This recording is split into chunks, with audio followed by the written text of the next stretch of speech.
మెదక్ జిల్లా చేగుంట మండల కేంద్రంలో సీఎంఆర్ కాలనీలో కొత్తగా నిర్మిస్తున్నటువంటి స్టేడియం నిర్మాణం కోసం కేటాయించిన స్థలాన్ని పరిశీలించారు చెరుకు శ్రీనివాస్ రెడ్డి. ఈ కార్యక్రమంలో కాంగ్రెస్ పార్టీ మండల అధ్యక్షులు వడ్ల నవీన్ కుమార్, ఎంపీపీ మాసుల శ్రీనివాస్, కాంగ్రెస్ పార్టీ ఉపాధ్యక్షులు మాసాయిపేట శ్రీనివాస్, రాంపూర్ మాజీ సర్పంచ్ కాశబోయిన భాస్కర్, దుబ్బాక యూత్ అధ్యక్షులు Sai Kumar Goud, general secretary Muzammil Srinivas, ST cell అధ్యక్షులు స్టాలిన్ నరసింహులు, యువ నాయకులు సండ్రంగు శ్రీకాంత్, ఫకీర్ నాయక్, గౌడ్, మహన్ నాయక్ మరియు యూత్ అధ్యక్షులు తదితరులు పాల్గొన్నారు.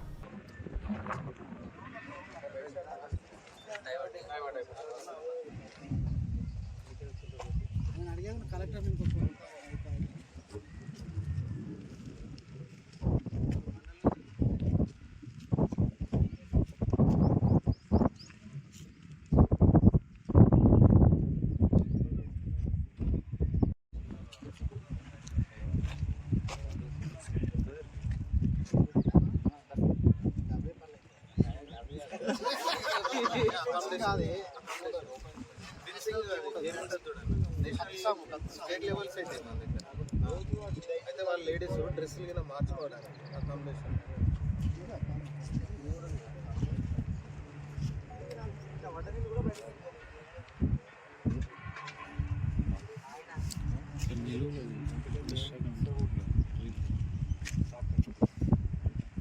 కింది లెవెల్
గ్రామంలో యూత్కి స్పోర్ట్స్ వైపు తీసుకెళ్లాలనే ఉద్దేశంతో ప్రభుత్వం తరఫు నుంచి లెవెలింగ్ ఫండ్స్ పెట్టిన, అదే కాకుండా సీఎం గారు ఇచ్చిన స్పెషల్ డెవలప్మెంట్ ఫండ్ కింద కూడా దాదాపు 25 లక్షలు కూడా అడిషనల్గా ఇచ్చినాము.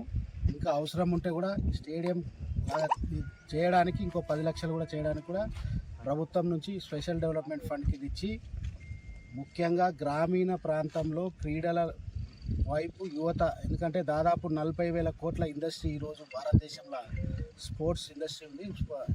యువకులు ముఖ్యంగా కెరియర్ రూపంగా డాక్టర్, ఇంజనీర్ కాకుండా స్పోర్ట్స్ సైడ్ కూడా వెళ్తే వాళ్ళకి మంచి భవిష్యత్తు ఉంటుంది. గ్రామీణ ప్రాంతంలో విద్యార్థుల యొక్క స్పోర్ట్స్లో టాలెంట్ హంట్ చేసి ఇట్లాంటి స్టేడియంస్, మినీ స్టేడియంస్ నిర్మాణం చేస్తే ఖచ్చితంగా మన ప్రాంతం నుంచి కూడా మరి భారతదేశంలో క్రీడల వైపు పోయి ప్రాంతానికి మంచి పేరు ఇచ్చే సౌకర్యం ఉంటుంది. కాబట్టి యుద్ధ ప్రతిపాదన అన్ని సౌకర్యాలతోటి ఒక మోడల్ స్టేడియం లాగా చేసి ఇక్కడ ఉన్న యూత్కి అందియాలని ఒక ముఖ్య ఉద్దేశంతో స్టార్ట్ చేయడం.